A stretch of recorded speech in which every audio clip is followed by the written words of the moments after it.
Ayan, yan. Sinasabing yung sa Black Dictionary daw, yung forthwith, ayan, kasi yan yung ginagamit nila Drilon eh. Yan yung ginagamit ng mga iba, pati si Pimentel. Yung forthwith na yan, ibig sabihin, dapat agad-agad, ngayon na. Ura-urada, ganun. Yan. According to Black Dictionary, forthwith means immediately, at once. But it also considers reasonable delay under the circumstances of the case. To me, the fact that the Senate is on recess and that some of the senators, current senators, are running for re-election, to me, these constitute circumstances that can abate the use of the word forthwith.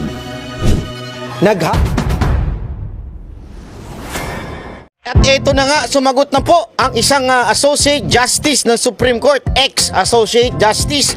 At sinabi niyang mukhang imposible ang impeachment na ito. Bakit ho? Mukhang may problema dito sa impeachment trial ni VP Sara Duterte. Bakit ho? Yan ang aalamin natin sa balita na ito.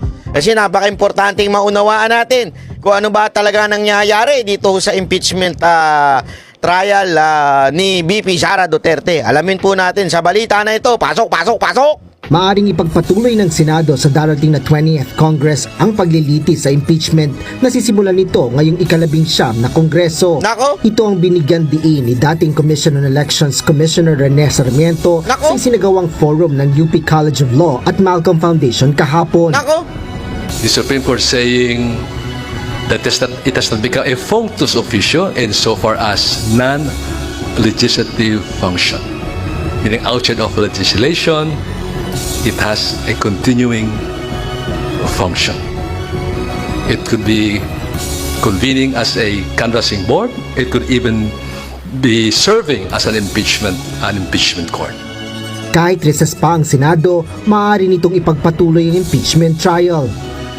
Further proceed, or in the Tagalog version of the 87 Constitution, dapat agad isunod. Ito ang sagot ni Rene Sarmiento. Hindi po ito yung tinutukoy kong Associate Justice Hindi po ito, iba.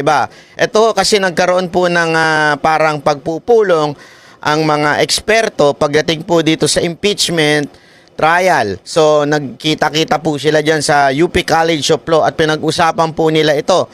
Ang opinion ni Rene Sarmiento, dating membro ng 1986 Constitutional Commission, ay maaring ituloy na.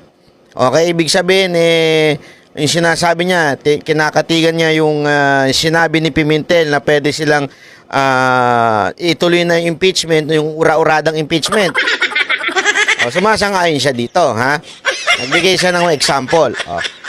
Although importante yung kanyang idea, yung kanyang insight, pero mas importante yung susunod. Is a novel addition in the 1987 Constitution on impeachment, not found in the 1935 in ordinary meaning. As constitutionally interpreted, it means right away. It means immediately.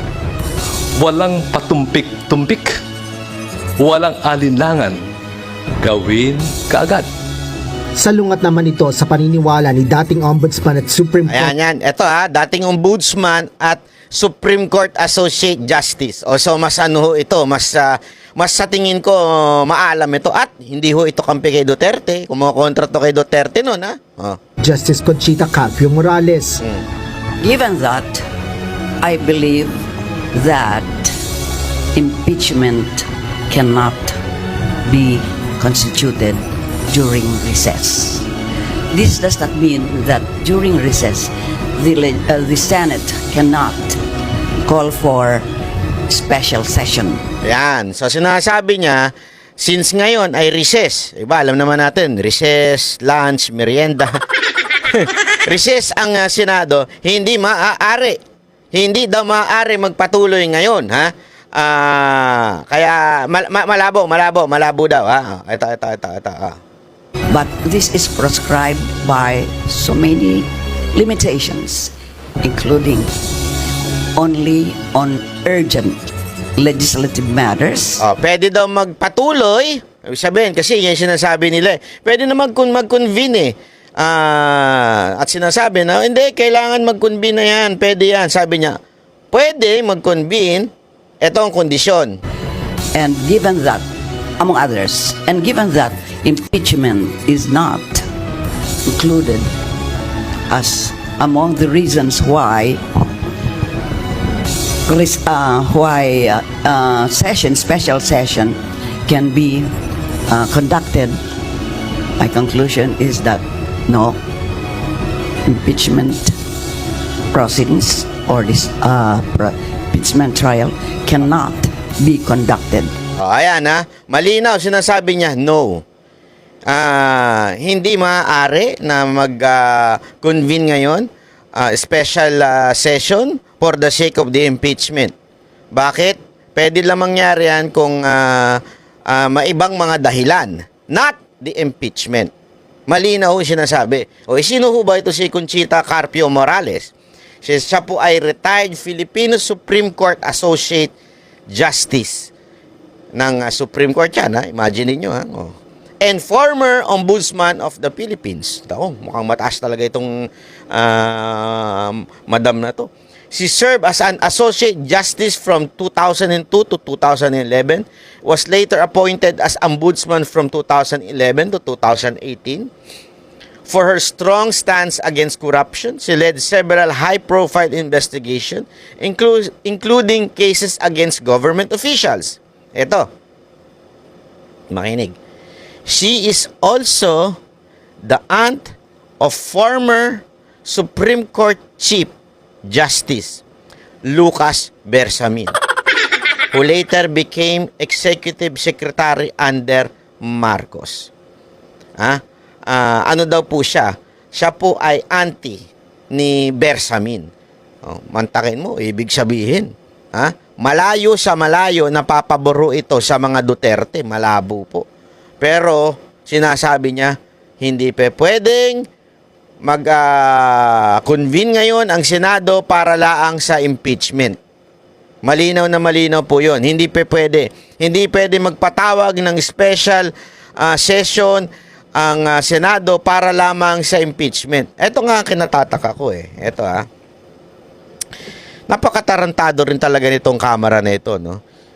Mantakin mo, ang haba ng panahon, mula pa lang December pinag-uusapan. Actually, sabi nga 'di ba ni VP Sara Duterte, November pa lang lumabas na sa bibig ng isang komunistang congressman o congresswoman. Sinabi na niya na i-impeach si VP Sara Duterte, pinagplanuhan na. Lumabas nadulas sa bibig ng komunista na 'yun. Ngayon, November pa ho 'yan. Bakit umabot pa ng November, December, January bago pa ho ipasa yung impeachment wherein wala nang time. Mantakin mo, last day. Hindi man lang last week. Di ba? Dapat man lang last month Di ba? Hindi. Last day ng session ng Senado at Kamara, doon pinasa yung impeachment sa Kamara. Tapos ngayon, wala nang time. Kasi nga last day na alam ko, hapon pa natapos yan Alas 10 na nagsimula, mga alas 3 o alas 2 lumabas yung balita na yan. So, mantakin mo, gusto nyo, ura-urada na mag-convene itong mga senador at ituloy na ito impeachment. Pwede ba yun? Alam mo kung ba't nila ginawa yan? Kasi gusto nila mangampanya, itong mga nangangampanyang senador, yung mga re-electionist, walang time para sila ay mangampanya at matalo. Diba? At manalo pala. So, ibig sabihin po, talagang gustong-gusto nila matalo ito mga ito. Bakit? Alam mo nila kasi, ngayon, malakas talaga ang mga Duterte kahit sa Senado. Compare mo naman sa Kamara. Kaya tila yan ang kanilang strategy or baka naman nagulat lang din sila doon sa issue, yan yung ating laging sinasabi, yung sa issue ng budget. Kasi nga, nabulgar yung katarantaduhang ginawa ng mga magnanakaw nating congressmen dito sa budget.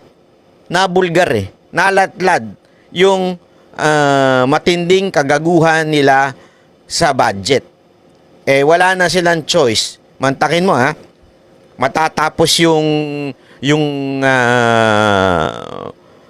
Congress tong sa Kamara, di ba? Matatapos na ang pinaka-hanging na issue ay yung katarantaduhan nilang blanco sa budget. Paano mangyayari nun? Ang balita all throughout the break, starting February until to the next Congress, is pag-uusapan yung kanilang kalokohan dyan sa blank budget. Kaya ang ginawa nila, para mas uminit, magka-issue, eto kayong pinag-uusapan, di ba? Yan ang mainit na issue ngayon.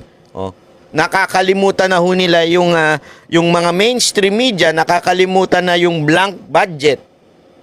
Na sa totoo lang, yun naman na mas importante. Yun ang may tama sa sikmura ng bawat Pilipino.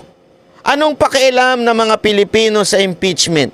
Honestly, alam mo ba, meron talagang survey na yung mga Pilipino, mas iniisip nila yung pagkain, gutom, pagtaas ng presyo ng bilihin, yung budget na nauubos, at yung budget na nawala sa PhilHealth, yung budget na nabawasan sa edukasyon, yan ang mas iniisip ng Pilipino kaysa sa impeachment. Alam niyo ho ba yun? Pero bakit ito ang pinag-uukulan ng pansin ng mga media? Pinagpepiesta ng mga media. Hindi ho alamin, isipin mo there were already a decision, hindi naman decision pala, parang kautusan mula sa Supreme Court. Pinasasagot ang Kamara ng 10 araw. May balita ho ba kayo na yan po ay ibinalitang paulit-ulit ng mainstream media? Wala. SMNI lang. At siguro ang Net 25. Di ba? O yan lang ang nagbabalita niyang paulit-ulit.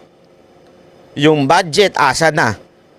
Yung sagot ng Kamara sa Supreme Court, wala na. Ano to? Isnab-isnab na lang? Yung demanda kay demanda ni Alvarez kay Tambaluslos, wala na rin. Di ba? Wala. Hindi man lang binabalita masyado ng mga mainstream media yan. Bakit? Nakapokus sila dito sa walang kwentang impeachment. Ngayon naman, kahit sinabi na nga, paulit-ulit, na itong impeachment ay hindi pwedeng mag-convene ang Senate for this impeachment, araw-araw pa rin, yan pa rin ang balita. Ang linaw na, tuloy natin itong balita. During recess. Dagdag ni Morales, may mga bagay ring dapat ikonsidera sa agarang pagsisimula ng impeachment. According to Black Dictionary, Black Dictionary daw yun. Saan ka nakakabili nun? forthwith means immediately. Ayan, yan. Sinasabing yung sa Black Dictionary daw, yung forthwith, kasi yan yung ginagamit nila Drilon Yan yung ginagamit ng mga iba, pati si Pimentel. Yung forthwith na yan, ibig sabihin, dapat agad-agad, ngayon na. Ura-urada, ganun. Pinaliwanag ni Morales kung ano ibig sabihin yan. According to Black Dictionary, forthwith means immediately, at once. But it also considers reasonable delay under the circumstances of the case. To me, the fact that the Senate is on recess and that some of the senators, current senators, are running for re-election, to me, these constitute circumstances that can abate the use of the word forthwith. Naghain ng mga petisyon ang iba't ibang grupo sa Korte Suprema. Ayan na naman yung iba't ibang grupo. Buti hindi niya sinabing may clamor. Na humihiling na agad umpisahan ng Senado ang impeachment trial. Ngunit may ibang grupo rin na nais itong pigilan, kabilang na ang kampo mismo ni Vice President Sara Duterte. Ayon kay Carpio Morales, maaaring desisyonan ng Korte Suprema ang mga petisyon na may kinalaman sa impeachment sa ilang kondisyon, kabilang na ang mga paratang ng grave abuse of discretion sa ilalim ng pinalawak na mandato ng Supreme Court. For as long as the question is not political, but there is abuse of discretion, grave abuse of discretion on the part of the respondent, and or there is an actual controversy that involves demandable rights, the Supreme Court can step in. Para Ayan na. Kasi 'di ba, malaging sinasabi ng iba, hindi pa pwedeng makialam dahil separate ang branches, sabi nung isang nagmamagaling na abogado na nagtago ng wanted niyang kapatid. Dinala natin papangalanan yun, ha. Yung magaling na abogado na hindi niya alam na magtago ng wanted ay bawal sa batas. Walaan niyo kung sino yun. Basta sabi niya, hindi daw pwedeng makialam ang Supreme Court. O, di ba? Ano sabi ni Morales? Involves demandable rights, the Supreme Court can step in. Para naman kay Pwede. dating Senate President Franklin Drilon, ang mga petisyon tungkol sa impeachment ay kwestyong politikal na hindi maaaring pakialaman ng Korte Suprema. To me, the better attitude that the Supreme Court can follow is not to interfere. Let this be treated as a political question and therefore leave it to the judgment of the Senate asking or acting as an impeachment court to decide on Huwag kang this. magmagaling. Supreme Court ang magdi-decide niya. Eh, nangayong katabi mo na nga yung Associate Justice, eh. Hindi, alam mo kasi, ang problema kasi natin kay Drilon, we know that this person is a political person. Di ba? Alam naman po natin yan. Kaya nga, nabulok na nga sa politika, nakatulog na nga sa Senado yan, eh. Alam natin yan. Oh, pero itong malinaw na malinaw ho, dito si Madam Carpio, sinasabi niya, pwedeng makialam po ang Senado. O, pakinggan natin ng mas maganda kasi medyo maingay yung music na UNTV. Buuin natin to. Maganda kasi itong bahagi na sinabi niya. Ayan, may caption pa. Ayan. Given that, Ayan. I believe that I believe the future of our children. Hindi, iba pala yun. I believe that impeachment cannot be constituted during recess. alam mo, ganyan daw pag... hindi, wala ko sinasabing ano, nagmamagaling siya.